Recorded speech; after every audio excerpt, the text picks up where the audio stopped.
This is the Nightwolf, howling at you, and today we're taking a look at He-Man and the Masters of the Universe, Clawful, Warrior with the Grip of Evil, part of the 2000X cartoon collection of figures. Another one of our deluxe figures. Kind of been holding off on Ram Man in hopes I find him in the store so I can exchange and get a package that's not bent in half, but you know, it's how it goes lately. But this guy looks massive in this package. On this side, we get an image of him where it looks like he could be saying, "Ooh." And on this side, yeah, we still get that same pretty face. I can't remember though, with Clawful actually like a moron in the new show? I believe he was in the old one. But here on the back, we see Clawful there with some other crab people. Crab people, taste like crab, talk like people, crab people.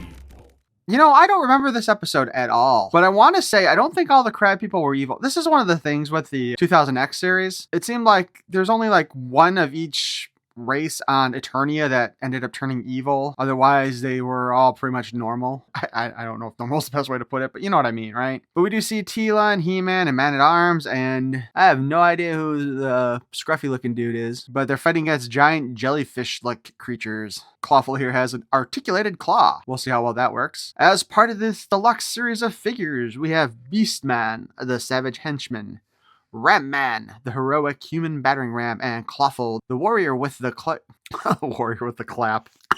Sorry. Warrior with the grip of evil. All right, let's go ahead and open this up.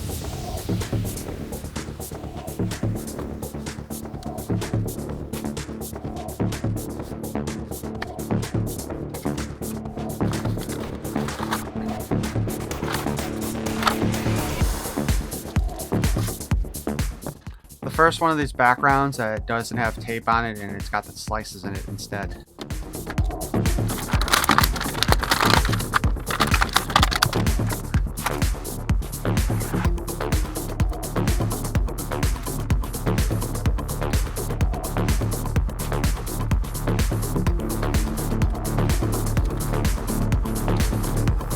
All right, so like with all of our origins here, the head, the arms pop off, that hand does, and of course his boots and his torso, and that's actually armor on there. Huh. Oh, I think he might be using Beastman's body now that I think about it. We also got a little informational card here. They just cannot make this guy look like he's saying anything intelligent, can they? Clawful, the warrior with the grip of evil. With the click of a claw, Clawful's underwater brethren unleash an evil plan to kidnap Man-at-Arms when visiting his friend and mentor Decker on Orca's Island. That was Decker on the back of the package. Let's grab Beastman real quick for some comparison here. Because most of Beastman's height did come from his extra cosmetics there. And it does appear as if the thighs and upper arms and body are the same. We can see where it kind of goes forward there. Got the little spinal bit ridge. So yeah. He's Beastman's body brother. Oh shit, the whip. How did it get stuck in his armpit? Oh, for goodness. So let's take a look at this. Like the head sculpt, there is almost no paint on this head. Yeah, like the eyes and the teeth are the only things painted on here. There's no additional paint. The head is extremely loose.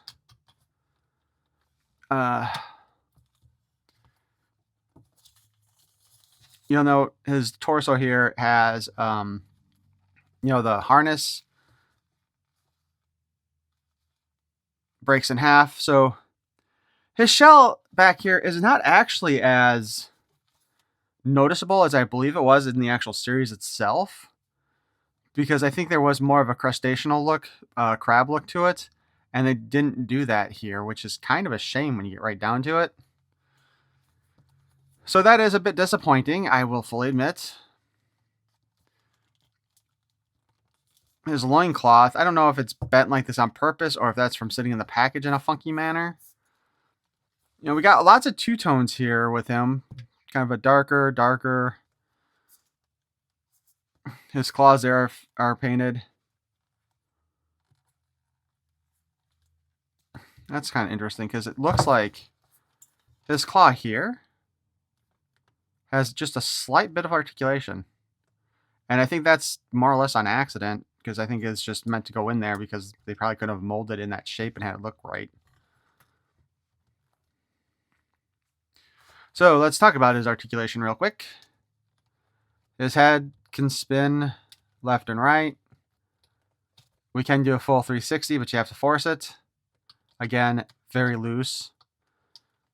You can sort of like shake his head back and forth, up and down.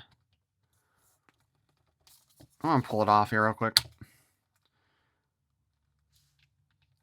It seems like that looseness is actually coming from the peg itself, not a very tight joint inside there. And that's probably the same one that they used on Beastman, whose head actually did not shake that much, so that's kind of weird. Articulation on the arms, however, we can hinge up and down. We can move forward and back, obviously hindered by the harness, which is hard enough plastic that you can't really force it to allow you to go around like with so many others. We have a single joint here, and it does have a pin, so we can spin that around. This claw opens and closes only about that much, but that should be enough to give you a chance to like grip at least the female figures. The other hand, however, does have a full wrist spin, and then like I mentioned before, the claw kind of is articulated, but not really. There is in and out articulation on this wrist, but the bracer here, the way the forearm is designed, it really doesn't do anything. We can spin in a full 360 at the top. We can kick forward about that far, and we can kick back about that far. His knee has a single joint, a little less than 90. We do have the boot cut here. I'm kind of surprised that they didn't add additional articulation here or a spin, but so be it. We have a hinge down here and the foot spins.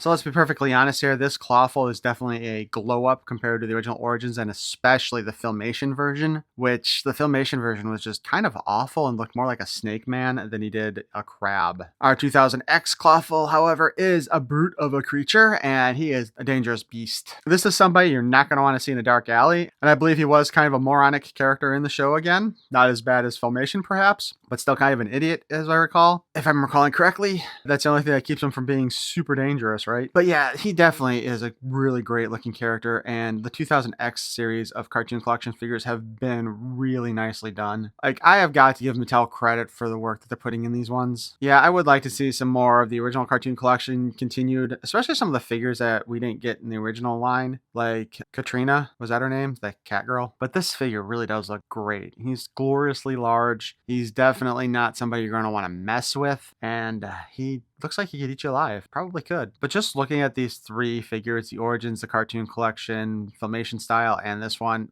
like, there's no comparison. This guy is the winner of that, 100%. But why don't you let me know what you think of this figure in the comments below? And if he's one of those ones that you'd like to get, I would definitely recommend him. Aside from that loose head, I think he's just about perfect, really. If you enjoyed this look at our Clawful figure from 2000X, please feel free to crush that like button with your claw. And if you want to hear more of my nonsense in the future, you can subscribe. I thank you for watching. Peace and love.